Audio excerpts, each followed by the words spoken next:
Kumusta? Welcome sa isa na namang masinsinang pagsusuri. Grabe yung mga material na pinadala mo sa amin, isang napakadetalyadong analysis ng eskatolohiya, yung pag-aaral ng mga huling araw, di ba?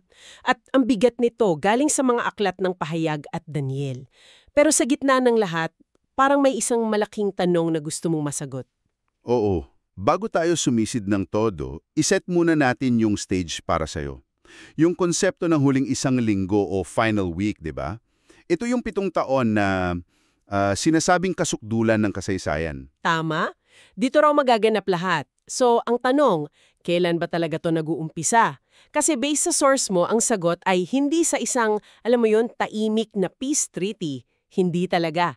Ayon dito sa pagsusuring ito, yung parang starting gun para sa 7 taong countdown ay yung pagtunog ng ika-6 na trompeta. Wow, ang espesifiko. Sobra. Sinasabi rito na yung event na yon ang signal para sabay na lumabas sa mundo ang dalawang tinatawag na halimaw. Yung isa galing sa dagat, yung isa sa lupa. Eksakto. Sila yung, kumbaga, embodiment ng kasamaan sa huling panahon yon. Okay, let's unpack this. Kasi mukhang hindi lang ito tungkol sa mga trompeta at halimaw. Ang galing sa source mo ay kung paano nito pinag-uugnay ang 3 malalaking konsepto. Oo. Yung ika-6 na tatak, yung ika-6 na trompeta, at itong isang misteryosong grupo na parang bida sa lahat, ang 144,000. Parang puzzle pieces, no? Parang ganun nga. So, umpisahan natin sa 144,000. Sa gitna ng gulo, sila yung parang team good, di ba?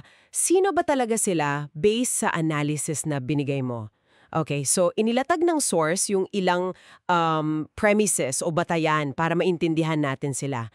Unang batayan, yung 144,000 sa pahayag 7 at yung 144,000 sa pahayag 14, iisang grupo lang. Okay, hindi makaiba. Hindi. Sila raw ang unang bunga, yung first fruits na tinubos para sa isang special na misyon. Tapos ikalawang batayan, yung debut nila sa timeline, nangyayari sa panahon ng pagbubukas ng ika-6 na tatak. Mahalaga yung timing. Sobra. Dahil yun yung eksaktong sandali kung kailan sila tinatatakan or sealed sa noo. Isipin mo na parang isang divine marking yan. Protection. Okay. So, ika-6 na tatak. Pero teka, yung ikatlong batayan sa source mo, parang dito nagiging game changer ang lahat. Exactly. Yung ikatlong batayan at siguro yung pinaka-controversial ay yung paniniwalang ang 144,000 na to ay sila rin yung dalawang saksi. Wow! Oo. At yung symbolic act ng pagkatatak sa kanila, katumbas din daw ng pagkain sa maliit na aklat. Ito yung nagbibigay sa kanila ng authority para muling magpropesya. Wow! Teka lang, ang laking punto niyan. Kasi 'di ba karaniwan pag sinabing dalawang saksi, ang nasa isip natin 2 tao lang. Sina Elias, Moises, ganon. Yun ang common interpretation, oo. Pero dito, isang buong hukbo pala sila. 144,000 strong. Anong pinakamalaking pagbabago sa buong timeline kung ganon, kung isang malaking grupo pala sila? Napakalaki ng implikasyon yan kasi kung 2 tao lang, limitado yung reach nila, di ba? Pero kung 144,000 sila na may divine protection, Pang buong mundo na. kaya nila mag-operate sa buong mundo ng sabay-sabay. Yung mission nila na ipangaral ang ebanghelyo at magbabala nagiging isang global campaign. Hindi lang sa Jerusalem, binabago nito yung scale ng laban. Here's where it gets really interesting. So, tinatakan sila sa ika-6 na tatak. Pero paghanda pa lang pala to, Paghanda pa lang. parang mga sundalong binigyan ng gamit. Pero naghihintay pa ng go signal. Hindi pa dito nagsisimula yung gera. Sakto. Crucial preparation phase yan. Binabanggit nga sa material mo na sa panahong ito, may 4 na anghel na inutusang pigilan muna yung 4 na hangin. Para hindi mo na masira yung mundo, Oo, parang hindi muna mapinsala ang lupa, dagat at mga puno. Mayroong tinatawag na divine pause. isang pansamantalang pagtigil. Oo, hanggat hindi pa kumpleto yung paglalagay ng selyo. Kumbaga, sinisigurado munang safe ang Special Forces bago mag-all-out war. Okay, malinaw yung preparation. So ang 144,000 sealed and protected na. Naghihintay. Yun na ba ang papel ng ika-6 na trompeta? Ito na ba yung go signal? Ito na, mismo yun. At para maintindihan yan, kailangan nating linawin yung pagkakaiba ng dalawang grupo ng 4 na anghel. Isang puntong idiniin sa source mo. May 2 grupo pala. Oo. Yung unang grupo, yung pumipigil sa 4 na hangin. Sa ilalim ng ika-6 na tatak, pumipigil sila sa natural destruction. Parang nakapreno sila sa mga kalamidad. Pero yung ikalawang grupo, yung 4 na anghel na nakagapos sa ilog Euphrates na binabanggit sa ika-6 na trompeta, iba ang misyon nila. Mas nakakatakot. Sobra. Sila ang nakatakdang magpakawala ng isang supernatural, demonic na hukbo. Kaya hindi sila isang grupo. Yung una, nagpiprevent. Yung pangalawa, nagtitrigger ng kamatayan. At anong nangyayari pag pinakawalan na tong mga anghel sa Euphrates? Sa pagtunog ng ika-6 na trompeta, papakawalan sila. Ang resulta ayon sa text, ang pagkamatay ng ikatlong bahagi ng sangkatauhan. 1/3? Grabe. Napakalagim. At pagkatapos mismo ng sakulang ito, doon nalilitaw yung halimaw mula sa dagat at yung halimaw mula sa lupa. Kaya yung ika-6 na trompeta, hindi lang tunog, domino effect yan. So para maging malinaw sa iyo na nakikinig, ang grand opening ng huling linggo ayon dito ay ang paglabas ng 2 halimaw na na-trigger ng ika-6 na trompeta. Oh. Kasabay ng full deployment ng 144,000 na ready na, 2 puwersa, sabay ilalabas sa entablado. The board is set, kumbaga. Tama. Kung ganun, nasa mundo na ang 2 main players. Sa isang panig, 144,000. Sa kabila, yung 2 halimaw. Team Good versus Team Evil. Paano magsisimula yung laban nila sa unang 1,260 araw? Dito lang magsisimula yung matinding espiritual na digmaan, detalyado sa source ang roles ng bawat isa. Yung 144,000 may 3 misyon. Okay, ano-ano yon? Una, ipangaral ang walang hanggang ebanghelyo sa lahat.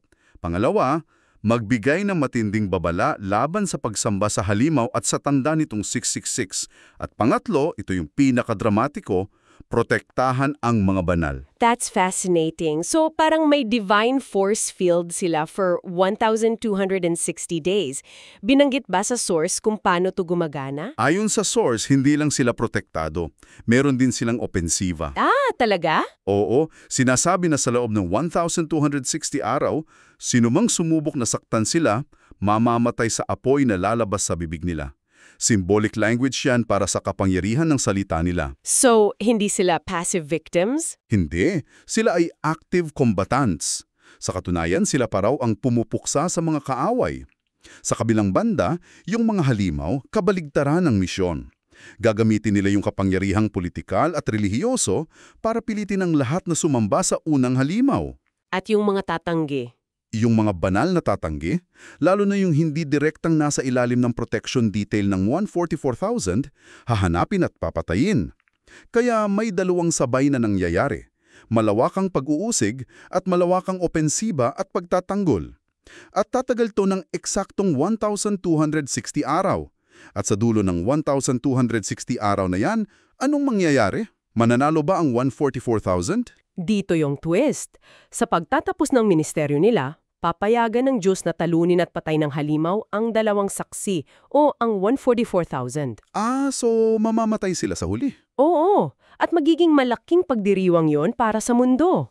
Pero temporary victory lang yon para sa halimaw. Okay, bago tayo pumunta sa second half, may binanggit din sa source mo yung mga simbolong ulan at maliit na aklat. Paano to konektado sa 144,000? Ito yung maganda. Kung paano pinag-isa ng source yung mga simbolong yan. Yung unang ulan o early rain, sumisimbolo raw yan sa banal na spirito na natanggap na ng mga mananampalataya since Pentecost. So, yun yung baseline? Requirement. Oo, kumbaga sa military terms, yan yung basic training para sa lahat. So kung yung unang ulan ay parang basic training, yung huling ulan parang advanced special forces training para lang sa 144,000. Tama ba yung gets ko? Perfectong analogy yan. Ang huling ulan o latter rain, isa yang espesyal at napakalakas na pagbuhos ng espiritu para lang sa kanila. Ito yung nagbibigay sa kanila ng pambihirang kapangyarihan. At yung maliit na aklat, yung walang hanggang ebanghelyo, yung esena kung saan kinain to ni Juan na kumakatawan sa 144,000, simbolo yan ng pagtanggap nila sa misyon. So lahat yun isang event lang pala. Lahat yan, ayon sa source, tumutukoy sa isang divine empowerment event. Yung pagtanggap ng huling ulan, pagkain sa aklat at pagkatatak, lahat yan nangyayari bago sila sumabak. Nagbigay pa nga ng hinuha yung may akda ng source sa mga posibleng kwalifikasyon. Dapat buhay ka sa panahong iyon, natanggap mo na yung unang ulan, at ito yung mahirap. May kakayahan kang mahalin kahit ang kaaway mo. Wow! So, what does this all mean? Tapos na yung unang 1,260 araw, napatay na yung 144,000, tila panalo ang halimaw.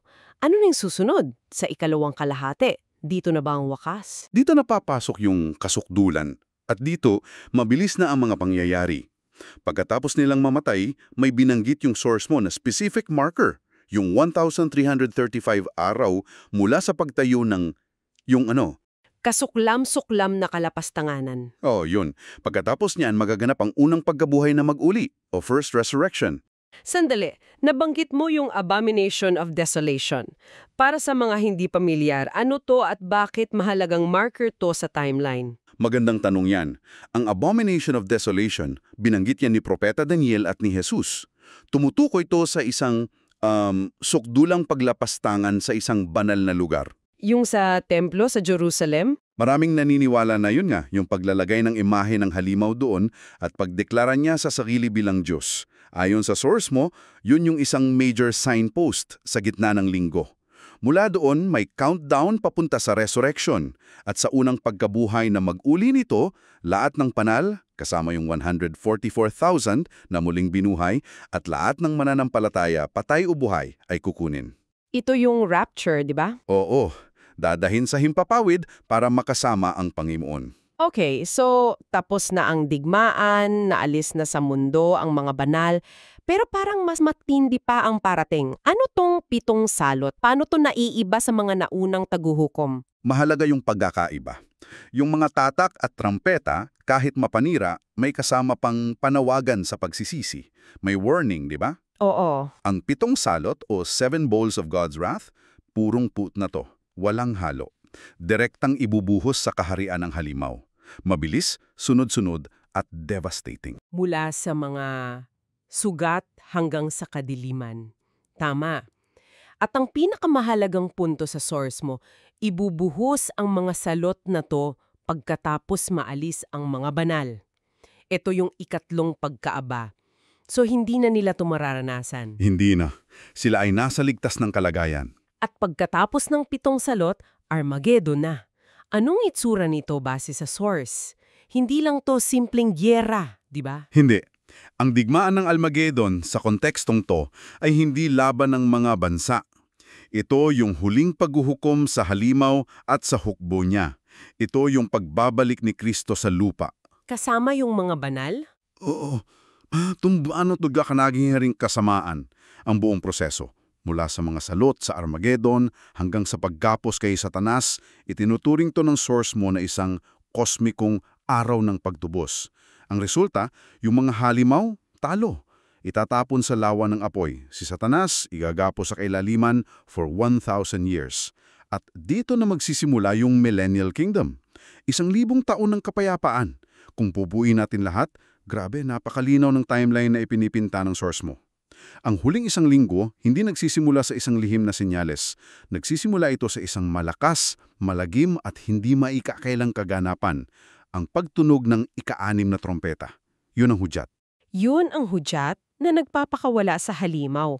At kasabay nito, ang opisyal na simula ng global mission ng 144,000.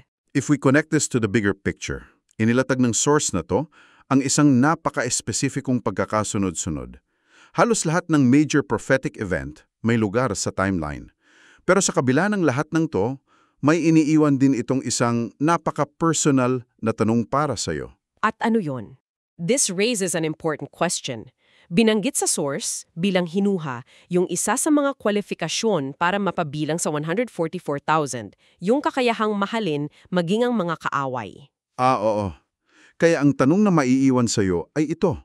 Sa gitna ng napakatinding kaguluhan, pag-usig at digmaang inilalarawan kung saan ang kasamaan ay hayagan at nagahari, ano ang magiging tunay na itsura at kahulugan ng pagpapakita ng pag-ibig sa kaaway para sa isang taong nabubuhay sa panahong iyon? Isang bagay na maiiwan para sa iyong malalim na pagninilay.